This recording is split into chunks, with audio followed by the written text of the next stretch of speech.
What is the number one reason to expand beyond your local markets and how? Let me come back to that question in a moment, but welcome here from Atlantic City, where I'll be the closing keynote speaker at EO's regional conference called NERV. So back to that critical question. And look, I think there's some important data that we as business leaders should know, and that is, how big is the global economy? Just fun facts. Back in the year 2000, it was about 33 trillion. Speed forward, our latest data, 2024, 109 trillion. So even if you take out inflation, I don't know about you, but if you can't find $1 million or $1 billion out of that marketplace, it is your fault. But for many of us, that means we've got to move beyond our local market, even in the United States. We are now only 23% of that global economy. And so if you're only doing business here, you're leaving over 75% of the market on the table. And here's what's key. The best defense is offense. The best thing you could do is get into other people's market before they get into you. But the key is to knowing how. And the guru is a good mentor of mine, friend of mine, Dr. Hermann Simon out of Germany. He wrote a book called Hidden Champions of the 21st Century. Now, these are many family-owned, privately held companies that have got 50, 60, 80, 100% global market share, but in very narrow niches. The riches are in the niches. There's one of those companies that only has 8 employees, but they're the only one that does what they do on the planet.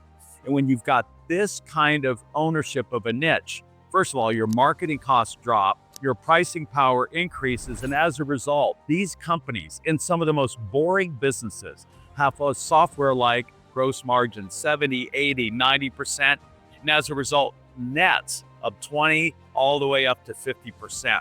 So that's one of the keys, and there are 7 strategies for being able to do that we're going to be covering in a new program I've launched with EO, but let me get back to that in a moment.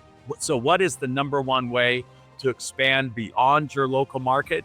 And that is, go to your existing customers and find out if any of them are doing business any other place, whether it's other states, other countries, or across the globe. And that's what we did back in the year 2000, when I felt like we need to expand beyond just the North American market. We had a client that was doing significant business in Malaysia, and they wanted us there to support them. Now, that's probably one of the last countries I would have chosen to move to if I just looked at the globe. Yeah, that gave us $100,000 in revenue day one on the ground to get a foothold. Today, it's one of our largest, concentrated markets with a wonderful partner called Lynchpin there. And today, 6 continents and almost 100 countries that we are operating in today. And so back to this program. I've launched one. It's really in the spirit of that executive program I launched with MIT today called EMP with EO.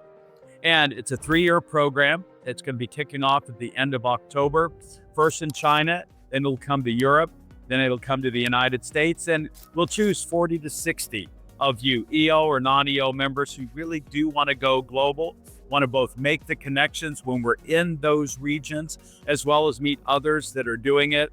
Not only will we have the practical education that has come with Dr. Hermann Simon, who's going to zoom in for that first event, but we're bringing in entrepreneurs like you that have already made this move to grow from both local now to global. I'm Verne Harnish, author of Start to Scale, and let's keep scaling globally.